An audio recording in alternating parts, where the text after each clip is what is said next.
नमस्कार दोस्तों। तो संजय टेक्निकल ज्ञान में आपका स्वागत है। और आज मैं स्प्लिट एसी के बारे में वीडियो लेकर आया हूँ और इसमें सीखेंगे कि स्प्लिट एसी का काम करने के लिए पहले स्प्लिट एसी के बारे में पूरी जानकारी होना बहुत ज़रूरी है। तो जैसा कि किसी भी काम को करने के लिए उसके बारे में जानना जरूरी पड़ता है, बहुत ज़्यादा जरूरी होता है। उसी तरह स्प्लिट जो एसी है, इसका काम करने के लिए भी हमें उसके बारे में सही जानकारी होना बहुत ज़रूरी है। और वो क्या क्या सिस्टम से चलते हैं, उसमें कितने स्पेयर पार्ट लगे हुए होते हैं, उसके बारे में अगर जानकारी हो जाए तो स्प्लिट एसी का काम करने में, काम सीखने में ज़्यादा वक्त नहीं लगेगा। तो मेरा कहना यही है कि उसके बारे में जानते हैं और समझते हैं, उसके बारे में जो सामान लगा हुआ है उसका काम के बारे में समझते हैं। तो चलिए आइए देखते हैं कि इसमें जो स्प्लिट एसी है उसमें कितने स्पेयर पार्ट लगे हुए हैं। तो इसमें मेनली दो भाग होता है, एक इंडोर होता है और एक आउटडोर होता है। इंडोर जो होता है वो रूम के अंदर में लगा हुआ होता है, जिससे ठंडा हवा हमें प्राप्त होता है। और आउटडोर में जो लगा हुआ होता है एक बक्सा की तरह होता है और इसे किसी दीवार में खोल करके स्टैंड के ऊपर में रखा जाता है, वो आपका आउटडोर का कहलाता है। तो पहले इंडोर के बारे में जानते हैं पूरी तरह से, टोटल स्पेयर पार्ट के बारे में, इसका क्या काम है उसके बारे में जानेंगे। आउटडोर के बारे में, इसका स्पेयर पार्ट है उसका काम। इसके बाद धीरे धीरे जो है बहुत ही आसानी से स्प्लिट एसी का काम सीखा जा सकता है। तो इसमें लगने वाला जो स्पेयर पार्ट है उसके बारे में हम आपको बता दें कि एवापोरेटर पहला नंबर में एवापोरेटर है, जिसको कूलिंग कॉइल के नाम से भी जाना जाता है। मेनली इसका काम जो है, ये एक्चुअली पाइप होता है और पाइप ये एल्युमिनियम का पाइप होता है। और ये पाइप जो है काफी बहुत सारा होता है। जैसा कि हम आपको दिखा दें, कुछ इस तरह से इसका डिजाइन होता है। और ये पाइप मान लीजिए एक तरफ से इन हो रहा है, तो इस तरह से ये पाइप होता है।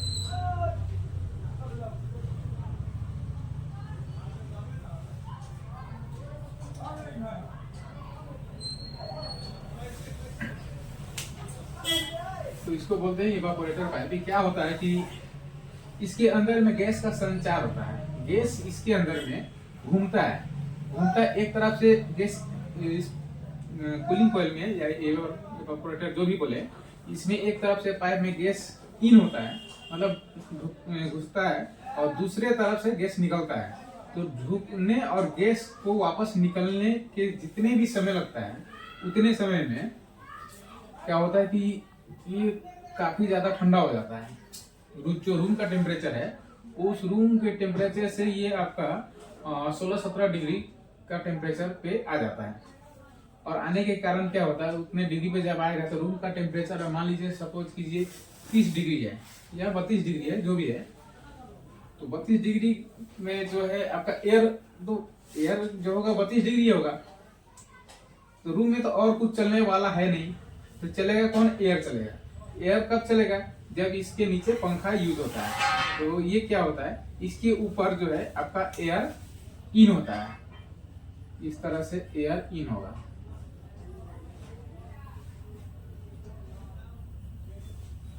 और इसको क्रॉस करते हुए टोटल पाइप को नीचे आ जाएगा, ये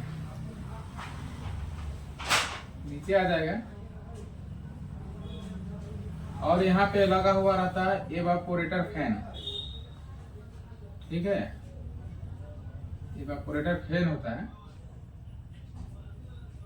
वो फैन क्या करता है, इस तरह का फैन होता है। ये फैन में एक ही फैन होता है। ये फैन जब भी चलेगा तो एयर को ऊपर से खींचेगा, सक करेगा और नीचे की तरफ फेंकेगा। तो अगर ये नहीं रहेगा, कूलिंग कॉइल नहीं रहेगा, ये इवेपोरेटर नहीं रहेगा, ऊपर का जो 30 डिग्री का टेम्परेचर का जो एयर है, हवा है, उसको खींचेगा और इधर से फेंक देगा। जैसे कि नॉर्मल फैन में होता है। फैन में जैसे देखते हैं या तो सीलिंग फैन हो, या तो स्टैंड फैन हो, या तो टेबल फैन हो, वो क्या करता है, उसका जब पंखा चलता है, चलने के दौरान वो हवा को पीछे से खींचता है, आगे की तरफ फेंकता है।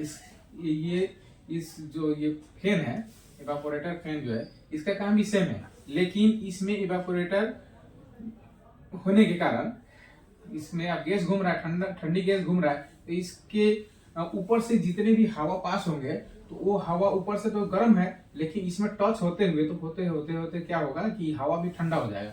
ठंडा होने के कारण जो नीचे से जो हवा निकलेगा फैन के द्वारा, वो हवा ठंडा निकलेगा। तो मेनली इवेपोरेटर का यही काम होता है। और उसमें जो हम आपको बताया कि फैन, तो यही इवेपोरेटर फैन है।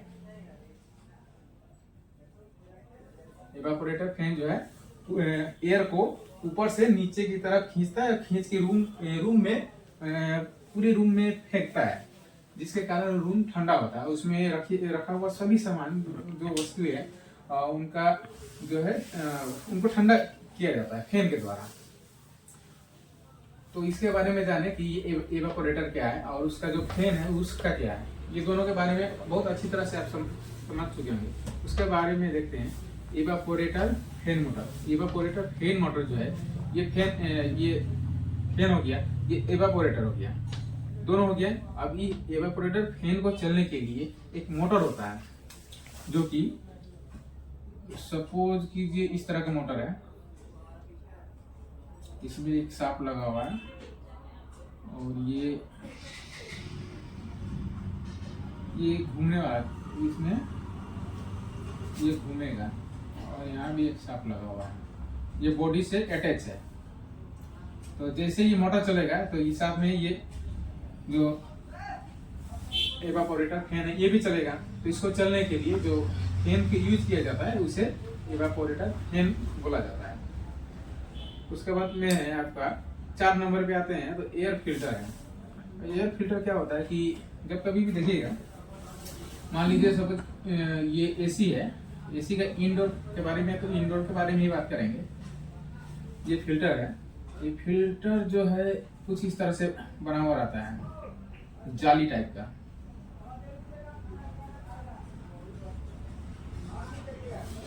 इस एयर फिल्टर को क्रॉस करके एयर इसके अंदर, मतलब कि ये इवेपोरेटर जो है इसके अंदर में आता है। तो यहाँ पे आने के पहले ये जो है एयर फिल्टर ऊपर से व्हाइट कलर का हो, या व्हाइट कलर का ही ज्यादा देखने को मिलता है, और दूसरे कलर का भी थोड़ा बहुत हो सकता है, लेकिन व्हाइट कलर का ही ज्यादा मिलता है देखने को।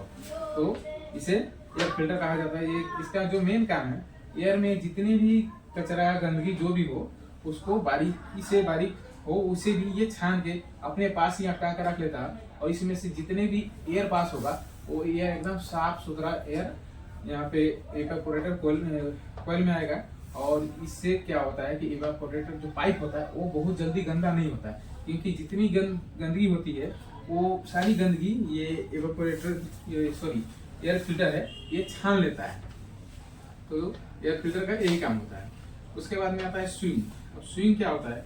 स्विंग एक तरह का क्या होता है, कुछ एक फैन ही है जो कि ऊपर और नीचे ये इस तरह के हम बना रहे हैं आपके समझने के लिए। इसमें एक शाफ्ट लगा हुआ रहेगा, एक बार ऊपर उठेगा, एक बार नीचे आएगा, एक बार ऊपर एक बार नीचे, तो इसी को स्विंग बोला जाता है। ये क्या है कि हवा का जो दिशा है, मतलब जो डायरेक्शन है हवा का, एक बार ऊपर की तरफ फेंकेगा, एक बार नीचे की तरफ, इस तरह से फेंकेगा। तो यही स्विंग है। और स्विंग को चलने के लिए स्विंग मोटर का यूज किया जाता है। इसमें छोटा सा मोटर होता है जो बहुत ही स्लो घूमता है। इसका बहुत ही आरपीएम जो होता है 1 मिनट में 5 से 6 बार ही होता है, इससे ज्यादा नहीं होता है। 1 मिनट में उतना ही बार मतलब घूमेगा, बहुत ही स्लो गति से घूमता है। जबकि ये फैन मोटर 220 वोल्ट एसी पे ही चलता है। और जो इन्वर्टर एसी होता है उसमें डीसी पे चलता है, जो नॉन इन्वर्टर होता है उस पे ये एसी पे चलता है। तो ये स्विंग मोटर का काम है, हवा के दिशा को ऊपर नीचे आगे ऊपर नीचे मतलब फैलाने का काम करता है। उसके बाद में आता है आपका ड्रेन पेन। ये ड्रेन पेन क्या है? ड्रेन का मतलब होता है नाला, नाला बोले नाली बोले बात एक ही है। जहाँ से पानी पास होता है उसी को नाला बोला जाता है, नाली बोला जाता है। तो उसको इंग्लिश में ड्रेन बोलते हैं। और पेन पेन कुछ इस तरह का, पेन का मतलब ये होता है बर्तन। और ड्रेन और पेन, मान लीजिए सपोज कीजिए ये एक बर्तन है, अगर इसमें पानी भर रहा है, ठीक है, ये सपोज कीजिए पानी भर रहा है, तो पानी कहाँ से भर रहा है? यहाँ से जो एयर आ रहा है, इवापोरेटर से एयर आ रहा है, तो एयर तो गर्म है, गर्म हवा जैसे ठंडा के स्पर्श में पड़ेगा एयर भी ठंडा हो जाएगा। और एयर में होता क्या है, CO2 होता है, यानी कि कार्बन डाइऑक्साइड होता है। तो उस ये कूलिंग कॉइल जो है ये ठंडा होने के कारण एयर भी ठंडा हो जाएगा, और एयर में जो पानी का मात्रा होगा वो इस पे चिपक जाएगा, इस कॉइल पे चिपक जाएगा। चिपकने के बाद में धीरे धीरे वो पानी ज्यादा होना शुरू होगा, ज्यादा होने के बाद में वो धीरे धीरे टपकते टपकते नीचे की तरफ एक पेन लगा हुआ होता है, जो कि इस तरह का पेन होता है। और यहाँ पे एक पाइप, सॉरी यहाँ पे ड्रेन पाइप के लिए एक जगह बना हुआ रहेगा, जो कि यहाँ पे इससे पानी गिरेगा और इसमें जमा, ड्रेन पेन में जमा होगा। जमा होने के बाद जो है आपका ड्रेन पाइप आता है। ये वाला ड्रेन पाइप जो नीचे है कुछ मिट गया है, ये ड्रेन पाइप है। तो ये जो ड्रेन पाइप है, ये ड्रेन पाइप की मदद से इसका पानी जो है रूम के बाहर चला जाएगा और पानी रूम में नहीं गिरेगा, इसीलिए ये हो गया आपका ड्रेन पाइप। ड्रेन पाइप और ये वाला हो गया ड्रेन पेन।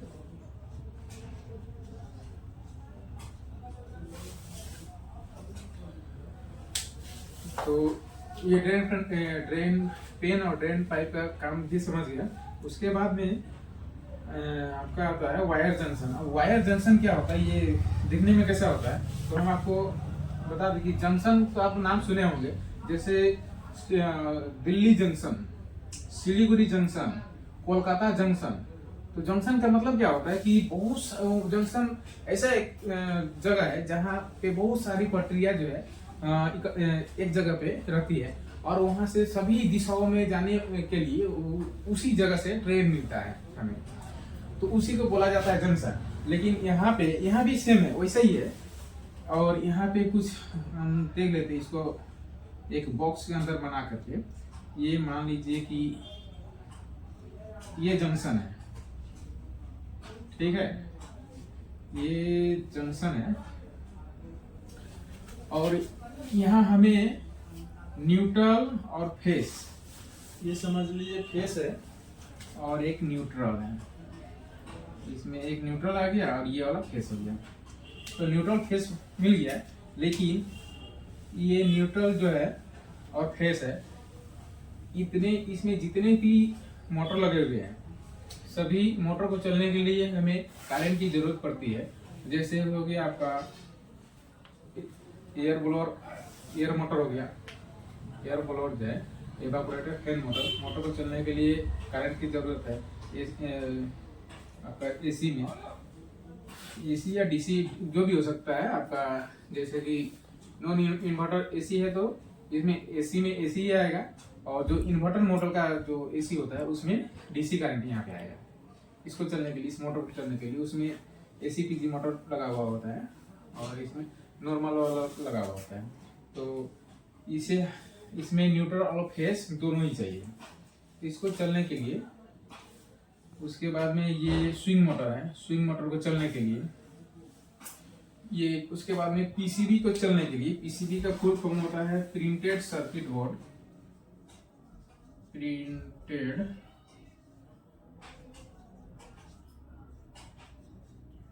Circuit board. तो पीसीबी को चलने के लिए भी न्यूट्रल फेस की जरूरत है। तो जितने भी कहने का मतलब है कि दो ही कनेक्शन हमें मिल रहा है, न्यूट्रल और फेस, और वही कनेक्शन हमें सभी जगहों पे देना है। उसके लिए एक ही तार में ज्वाइंट करेंगे, टेपिंग करेंगे तो ये सही नहीं है। इसीलिए वहाँ पे बहुत सारा जो कनेक्टर लगा हुआ होता है, उस कनेक्टर का काम होता है न्यूट्रल को न्यूट्रल में पास कर देना, फेस है तो फेस को फेस में पास कर देना। हालांकि भीतर से अगर फेस है तो सभी में फेस मिलेंगे और न्यूट्रल है तो सभी में न्यूट्रल मिलेंगे, उसे चेक करके लगाया जाता है। तो वायर जंक्शन का यही काम हो गया कि एक ही जगह पे बहुत सारा कनेक्टर पॉइंट लगा हुआ मिलेगा आपको। उसके बाद में वो जो कनेक्टर पॉइंट है, ये सभी जगहों पे जहाँ जहाँ जरूरत है, वो जरूरत के हिसाब से वहाँ पे वो सप्लाई पहुँच जाएगा। और आउटडोर जो सिस्टम है, आउटडोर सिस्टम को चलने के लिए भी आपका एसी मतलब करंट की जरूरत है। तो आउटडोर को चलने के लिए भी इनडोर से ही आउटडोर को सप्लाई दिया जाता है। तो यहीं से न्यूट्रल और फेस जो है कि रिले के द्वारा जब रिमोट से कमांड देते हैं कि ऑन का जब भी बटन दबाया जाता है तो यहाँ से एक सिग्नल के द्वारा रिले जो है कनेक्ट हो जाता है। कनेक्ट होने के बाद में यहाँ से न्यूट्रल और फेस आउटडोर में चला जाता है। आउटडोर में जाने के बाद में आउटडोर का जो भी सिस्टम है, जैसे कंप्रेसर है, फैन मोटर है, इन सबको चलने के लिए करंट की जरूरत पड़ती है, तो वहाँ पे चला जाता है। तो इसका जो है वायर जंक्शन इसी को बोला जाता है। उसके बाद में आपका पीसीबी का जो है प्रिंटेड सर्किट बोर्ड, उस बोर्ड को बोला जाता है जो कि ये टोटल सिस्टम को, एसी का जितने भी सिस्टम है, चाहे जितने भी अलग अलग किस्म के टोटल मशीन के बारे में मैं बात कर रहा हूँ, इलेक्ट्रॉनिक्स इलेक्ट्रिकल जितने भी मशीन है उन सभी में प्रिंटेड सर्किट बोर्ड, पीसीबी कहने का यही मतलब है। प्रिंटेड सर्किट बोर्ड ये होता है,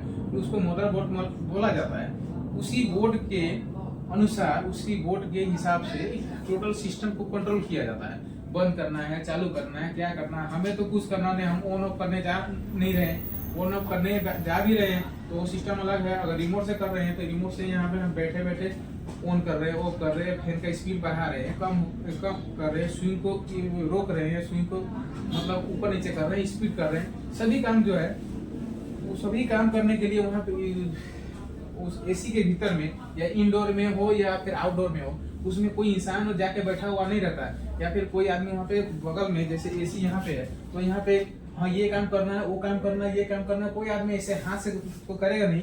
इसीलिए वहाँ पे पीसीबी बोर्ड को लगाया जाता है। और पीसीबी बोर्ड में आईसी लगी हुई होती है जिसका काम होता है कि जिस तरह का डिमांड दिया जाता है उस हिसाब से काम करता है। इसीलिए पीसीबी बोर्ड का यूज किया जाता है, क्योंकि पीसीबी बोर्ड जो है बहुत सारा काम मल्टी होता है, बहुत सारा काम को एक बार में कर लेता है। तो ये इंडोर के बारे में समझ गए। अब चलिए हम आउटडोर के बारे में समझते हैं कि इसमें जो है इसमें कितने पार्ट्स लगे हुए हैं और सभी पार्ट्स का क्या नाम है, क्या काम है, इसके बारे में भी जान लेते हैं। आउटडोर में जो है कंप्रेसर है। कंप्रेसर का जो है एसी में सबसे ज्यादा काम और सबसे ज्यादा नाम जो है कंप्रेसर का ही होता है। कंप्रेसर है तो ये टोटल सिस्टम है, कूलिंग सिस्टम है या हीटिंग सिस्टम है। लेकिन कंप्रेसर ही नहीं है तो कुछ भी नहीं है, इसीलिए सबसे ज्यादा महत्व जो है इस कंप्रेसर को दिया जाता है। उसके बाद में कंडेंसर है, कंडेंसर फैन है। तो इसके बारे में आप जानते हैं कंप्रेसर होता क्या है। कंप्रेसर एक ऐसा मशीन है, नाम से ही आप समझ सकते हैं, कंप्रेसर मतलब कम एंड प्रेस, यानी कि pressure, one side come and other side press. कहने का मतलब ये है कि एक साइड से किसी भी चीज को खींचना और दूसरी साइड फेंक देना, उसी को बोला जाता है कंप्रेसर। जैसे हम ये यहाँ पे उसका पिक्चर बना लेते हैं कंप्रेसर का। ये सपोज कीजिए कंप्रेसर है,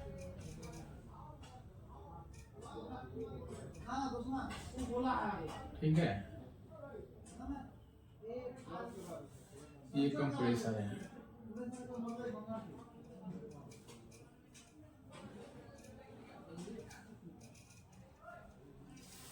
तो क्या कर रहा है कंप्रेसर, जब भी ये ऑन होगा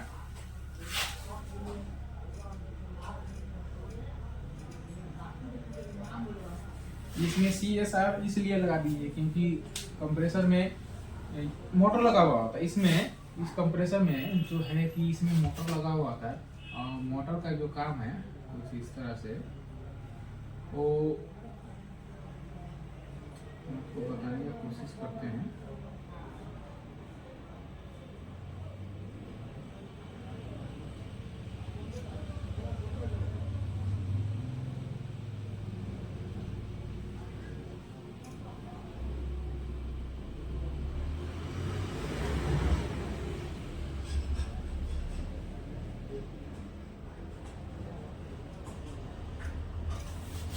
कुछ इस तरह से होता है, पंपिंग करता है, कंप्रेसर जो है पंपिंग करता है। पंपिंग करता है तो एक साइड से एयर हो या फिर गैस हो, एक तरफ से खींचेगा और दूसरी तरफ जो है फेंक देगा।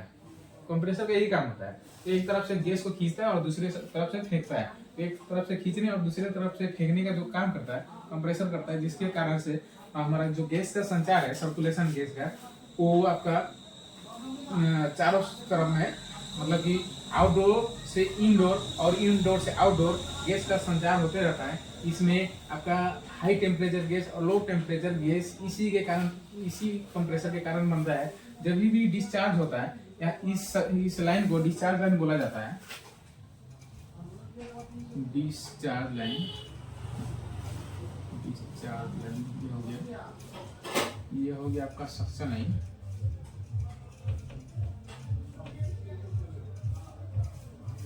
तो सक्शन और डिस्चार्ज करने का जो काम होता है, गैस को एक तरफ से खींचकर दूसरी तरफ जो भेजने का काम होता है, जिसके कारण से रूम में हमें कूलिंग प्रदान होता है, तो उसी को कंप्रेसर बोला जाता है। ये यही कंप्रेसर है। इसका जो है इमेज बनाने में उतना सही नहीं आया, लेकिन आपके समझने के लिए कंप्रेसर यही है और यही होता है। और उसके बाद में यहाँ पे हम देखते हैं क्या है, कंडेंसर। तो ये मिट गया, ये कंडेंसर है। और कंडेंसर जो है ये क्या होता है कि ये लोहा का जो पाइप होता है, उसी पाइप को बहुत बार ये फोल्ड किया हुआ रहता है। इसका हम चित्र बना रहे हैं, कुछ इस तरह से होगा।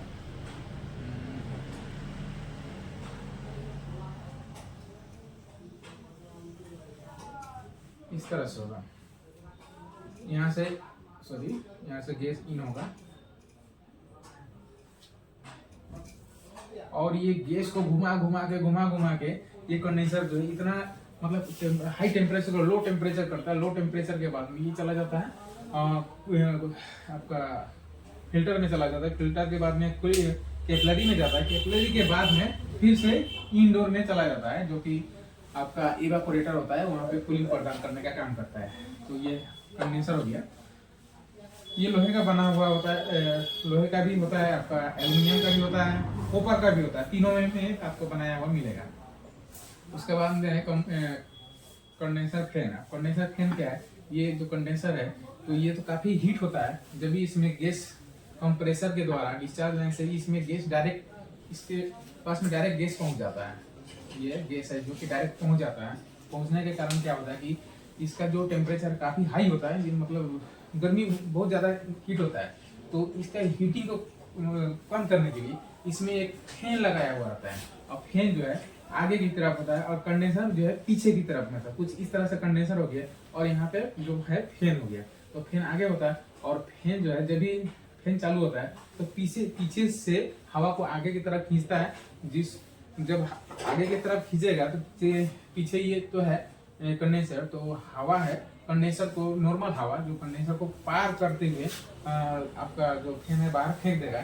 तो उस नॉर्मल हवा, जैसे कि आपका जो भी नॉर्मल वातावरण का जो एयर होता है 30 डिग्री 35 डिग्री 32 डिग्री गर्मी के समय में जितने भी टेम्परेचर होता है, और इसका जो है आपका कंडेंसर का जो टेम्परेचर है ये 70 डिग्री 80 डिग्री का टेम्परेचर होता है।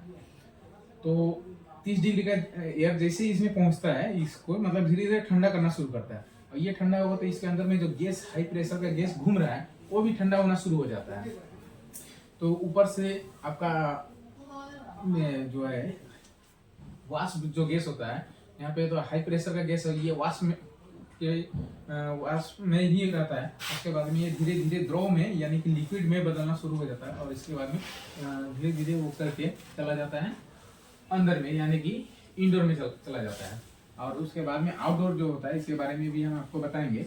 तो ये हो गया आपका कंडेंसर फैन। फैन का काम होता है कि कंडेंसर को ठंडा करने का काम करता है। और जो वाष्प है, वाष्प जो गैस है उसको लिक्विड में बदलने का काम ही ये दोनों कंडेंसर और कंडेंसर फैन मिलकर काम करता है। सो इसके बारे में भी जान गए। और उसके बाद में condenser fan motor. Condenser fan motor के बारे में हम आपको पहले ही बता दिए हैं कि मान लीजिए कि ये फैन है, तो फैन को चलने के लिए क्या चाहिए? मोटर चाहिए।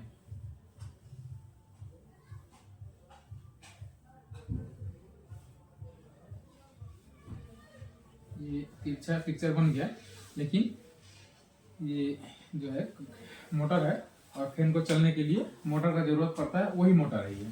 उसके बाद में आता है फिल्टर। तो ये फिल्टर क्यों लगाया जाता है, किस कारण से लगाया जाता है? तो फिल्टर के बारे में बता दूं कि ये जितने भी गैस इस सिस्टम में रन कर रहा होता है, मतलब चल रहा होता है, तो उसमें कंप्रेसर में ऑयल भी होता है, तेल होता है। और जबकि ये जो कंडेंसर है, कभी कभी ये लोहे का भी मिलता है, कॉपर का भी मिलता है, एल्युमिनियम का भी मिलता है। तो सामने जो भी गैस पास होगा आपका फिल्टर के बाद में, तो वहाँ पे कैपिलरी पाइप लगाया हुआ होता है। और ये जो कंडेंसर का पाइप है, इसका साइज आपका हाफ जो है, हाफ बोला जाता है, हाफ इंच। और ये जो कैपिलरी बहुत ही पतली पाइप होती है, जिसमें गैस को कंट्रोल किया जाता है, उसका स्पीड को कंट्रोल किया जाता है। तो उस कैपिलरी में कंट्रोल करने के पहले फिल्टर को लगाया जाता है। फिल्टर का काम होता है कि गंदे अशुद्ध गैस जो होता है उसको छान कर उसमें जितने भी खराबी हो उस सभी को ये अपने पास में रख लेता है, और जो शुद्ध गैस होता है, जो प्योर गैस होता है, उसको सामने भेज देता है। उसी का जो है फिल्टर का काम यही है कि गैस को शुद्ध करके आगे की तरफ भेज देना। और उसके बाद में कैपिलरी जो पाइप है, बहुत पतली पाइप होती है। इसमें जो है गैस तो ये मतलब कि इसमें प्रवेश कर जाता है। ये मान लीजिए ये आपका क्या है, फिल्टर है।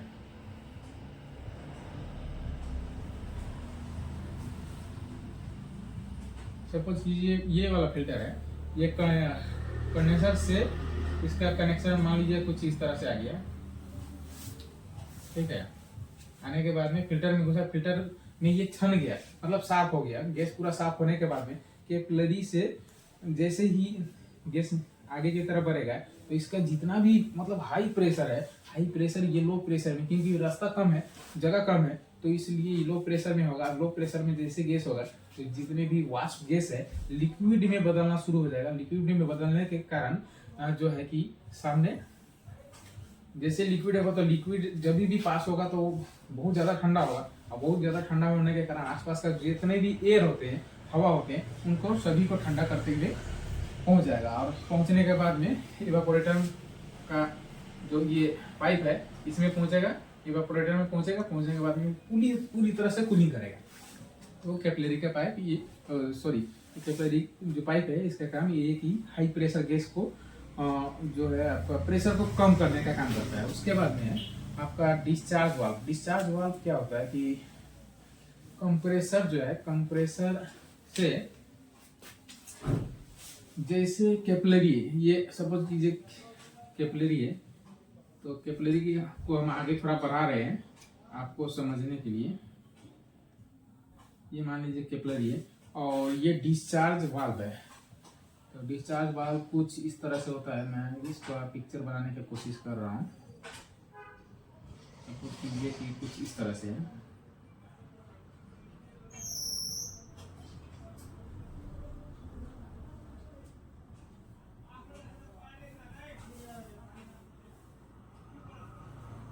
कैपिलरी से निकलने के बाद में ये क्या होगा कि डिस्चार्ज वाल्व में ये कनेक्ट हो जाएगा। कैपिलरी पाइप सामने थोड़ा हाफ इंच का पाइप लगने के बाद में ये जो डिस्चार्ज वाल्व में कनेक्ट होता है। और डिस्चार्ज वाल्व जो होता है चालू और बंद इसको किया जा सकता ही नहीं है, किया जाता है। और इसको एलएमटी के द्वारा खोला या बंद किया जा सकता है। सिस्टम को मतलब गैस चार्ज करना है, गैस को स्टोर करना है, या फिर जब भी इसको मतलब पाइप को साफ करना है या खोलना है, कुछ भी हो, तो उस समय में डिस्चार्ज वाल्व का ही यूज किया जाता है। उसके बाद में आपका आता है सक्शन वाल्व। अब सक्शन वाल्व क्या होता है कि यहाँ पे इस कंप्रेसर में जैसे एक तरफ से ये टोटल सिस्टम आपको दिखा दिए, कंडेंसर में गया, कंडेंसर के बाद में आपका आ जाता है इसमें फिल्टर में, फिल्टर के बाद में आता है कैपिलरी में, कैपिलरी के बाद में आ गया ये वाल्व में, जो कि डिस्चार्ज वाल्व है। डिस्चार्ज वाल्व के बाद में ये चला जाता है आपका, सपोज कि ये वाला पिक्चर, इस पिक्चर को आप देख रहे हैं इवापोरेटर में, इवापोरेटर से जो रिटर्न आता है, सपोज कीजिए कि ये आ गया रिटर्न, ठीक है। तो रिटर्न आने के बाद में ये फिर से इस कंप्रेसर में इन होगा। तो मैं आपको ड्राइंग करके ही दिखा रहा हूँ। ये इस तरह से इन कर जाएगा। तो इन कर जो है, इन करने के पहले यहाँ भी एक वाल्व लगा हुआ रहेगा, इसको भी चालू और बंद मतलब ऑन ऑफ किया जाता है एलएमके के द्वारा। और गैस चार्ज करने के लिए भी जो है सक्शन का ही यूज किया जाता है। इसी सक्शन पॉइंट से के पास में जो है गैस चार्ज करने के लिए आप ऑन करेंगे और उसके बाद में गैस चार्ज किया जाता है या डिस्चार्ज किया जाता है। तो है आपका सक्शन वाल्व, ये इस पॉइंट को सक्शन वाल्व बोला जाता है।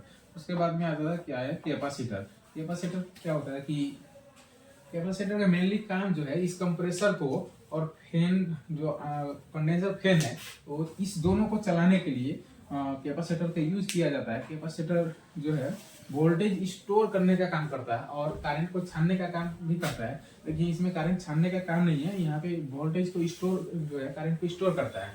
जैसे कि स्टोरेज कैसे करता है, मान लीजिए कि आपको एक माध्यम के द्वारा हम समझाने का कोशिश कर रहे हैं। जैसे कि ये नलका है, समझ लीजिए नलका है, इसमें से पानी गिरता है, सभी के घरों में गिरता है। तो इसको कंट्रोल करने के लिए सामने कुछ इस तरह से है और ये है पानी गिर रहा है, ठीक है। तो क्या होगा कि ये ऑन ऑफ करने के लिए पॉइंट बना हुआ है, ठीक है। जैसे ऑन करेंगे तो यहाँ से पानी गिरेगा, जैसे ऑफ कर देंगे तो यहाँ पे पानी नहीं गिरेगा। तो ये मान लीजिए कि बाल्टी है, तो ऑन करेंगे तो पानी भर जाएगा बाल्टी में और ऑफ करेंगे तो पानी नहीं गिरेगा। लेकिन जब यहाँ से किसी माध्यम के द्वारा कहीं से मोटर चालू हो रहा है तभी तो इसमें पानी इन हो रहा है। कंप्रेसर और फैन मोटर को चलाना है, यानी कि कैपेसिटर जो है वोल्टेज को स्टोर करने का काम करता है। ये एक कैपेसिटर एक टंकी की जैसा होता है। ये हम आपको टैंकी भी बना के दिखा रहे हैं। ये है आपका टैंकी और ये टैंकी में ये पाइप है, पाइप से पानी आ रहा है और इस टैंकी में जमा हो रहा है। जमा होने के बाद में बाद बाकी जितने भी घर में सप्लाई है वहां तक ये पाइप के द्वारा पानी पहुंच जाएगा। लेकिन ये बंद हो गया, सपोज कीजिए कि यहाँ से पानी आना बंद हो गया, लेकिन पानी बंद हो गया तो ऐसा तो नहीं है कि यहाँ पानी यहाँ भी बंद हो जाएगा। यहाँ बंद नहीं होगा क्योंकि ये टंकी में पानी है। तो क्या होगा कि कैपेसिटर का काम भी सेम टू सेम इसी के जैसा ही है। जैसे वोल्टेज अगर कम हो गया तो कैपेसिटर क्या करता है, वोल्टेज को बढ़ा के आगे भेज देता है। आगे भेजता कहाँ पे, तो कंप्रेसर में भेज देता और फैन में भेज देता और इन दोनों को पूरा शक्ति मिल जाता है चलने के लिए, क्योंकि इनको चलने के लिए हाई करंट चाहिए, हाई एम्पियर चाहिए, जो कि कैपेसिटर इसको प्रदान करता है। और इसके बाद में देखते हैं वायर जंक्शन। और ये वायर जंक्शन क्या है, ये हम पहले ही आपको बता चुके थे। ये एक रेलवे जंक्शन की जैसा ही है। यहाँ पे बहुत सारे पॉइंट बने हुए होते हैं, कनेक्टर बने हुए होते हैं, जिसमें कि कुछ इस तरह से होता है। ये अंदर से एक ही होगा, ये भी अंदर से एक ही होगा, लेकिन एक में न्यूट्रल होगा और एक में फेस होगा। तो इनडोर से आउटडोर के लिए 3 वायर या 4 वायर, 3 वायर और 4 वायर का ही कनेक्शन होता है। तो इनडोर से आउटडोर में जाने के बाद में 3 वायर या 4 वायर का कनेक्शन होता है। जिस पॉइंट में कनेक्शन किया जाता है उसी को वायर जंक्शन बोला जाता है। तो आप इसको बहुत ही अच्छी तरह से समझ चुके होंगे।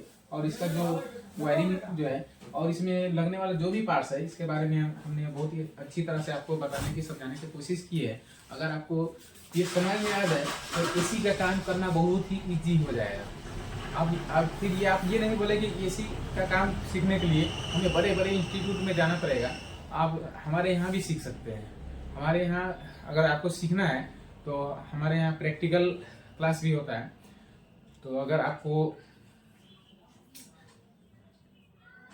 लगता है कि हम प्रैक्टिकल काम करके सीखेंगे, ऐसे थियोरिकल में आप हमारे यहाँ से सीखिए, हमारे वीडियो को देखकर सीखिए, तो आपको बहुत अच्छी तरह से सीखेंगे। और भी बहुत जगह है, ऐसा नहीं आप बोल रहे हैं कि हम ही महान है, हमसे भी बहुत सारे महान है मार्केट में है, इस दुनिया में है।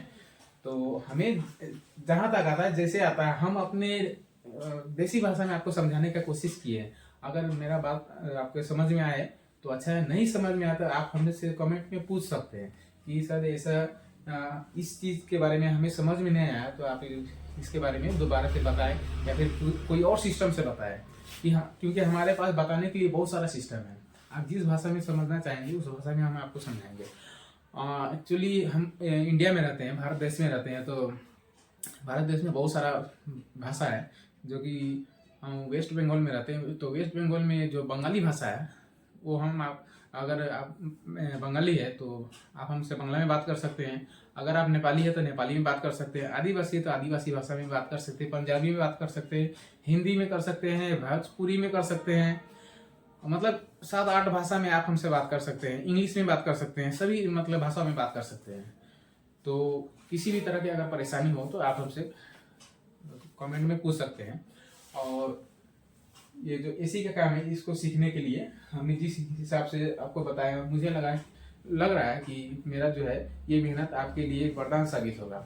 सो मेरा ये वीडियो देखने के लिए बहुत बहुत धन्यवाद। और वीडियो पसंद आए तो एक लाइक, कमेंट और सब्सक्राइब जरूर करें। Thank you so much.